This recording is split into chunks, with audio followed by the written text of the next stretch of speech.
Hello everyone, welcome back to the channel. I hope you are doing absolutely great. In today's video, I'm going to show you how to change speed on YouTube TV. So in order to do it, you first need to open your web browser and type tv.youtube.com. Then you will be landed on youtube.com where you need to provide your email address in which your subscription is added, and you need to simply log in into your account.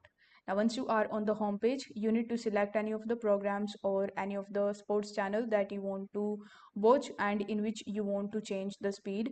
So once you have selected that, you will be able to see this type of gear icon. So it is quite similar to that of YouTube.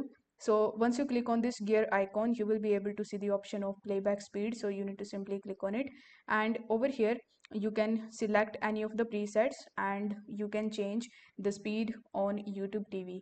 So it is as simple as that. If you want to add your custom playback speed, then you can click on the custom option and use this slider. So this is how you can easily change the speed on YouTube TV. If you have found this video helpful, don't forget to like the video and subscribe to the channel. Thank you so much for watching.